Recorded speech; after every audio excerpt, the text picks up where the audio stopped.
Hello students, now we're going to learn Chapter 5, Life Process. Here is the Part 1 video.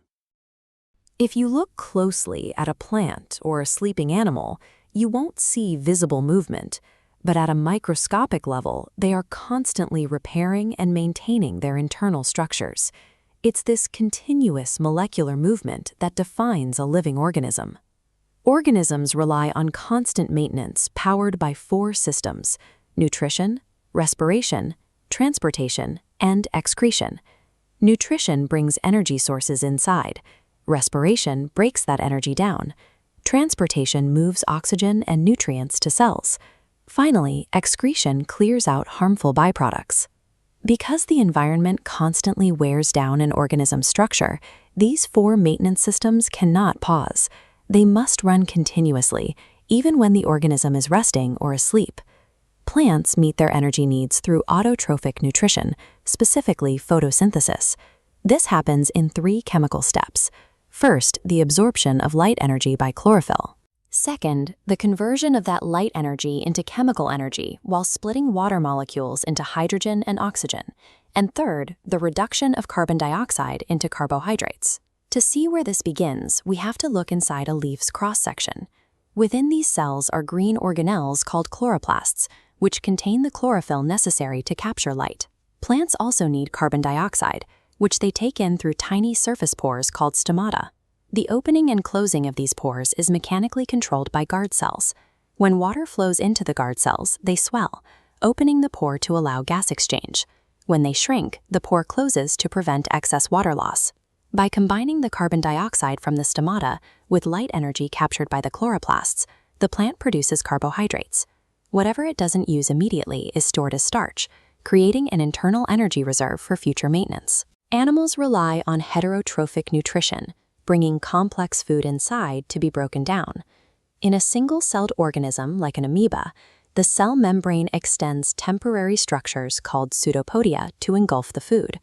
A food vacuole forms, and the broken down nutrients diffuse directly into the cytoplasm. Multicellular organisms require a specialized alimentary canal. In humans, digestion starts in the mouth, where salivary enzymes begin breaking down starch. The food then moves to the stomach, which uses its muscular walls to physically mix the food with digestive juices. From the stomach, small amounts of food are released into the small intestine. This highly coiled tube is the site of complete digestion for carbohydrates, proteins, and fats. The inner lining of the small intestine is covered in tiny, finger-like projections called villi. These structures increase the surface area available for absorption, allowing a rich network of blood vessels to pick up the digested food and carry it to the rest of the body. Let's take a moment for active recall. Can you list the 3 steps of photosynthesis? And what is the primary function of villi in the small intestine? Pause the video if you need a moment. Once cells have nutrients, they need to extract energy. The first step of cellular respiration always takes place in the cytoplasm. Here, a 6-carbon glucose molecule is broken down into a 3-carbon molecule called pyruvate. This diagram illustrates what happens next depending on oxygen availability. If we follow the left branch, we see anaerobic respiration. In organisms like yeast, where oxygen is absent, the pyruvate is converted into ethanol and carbon dioxide. Now look at the right branch.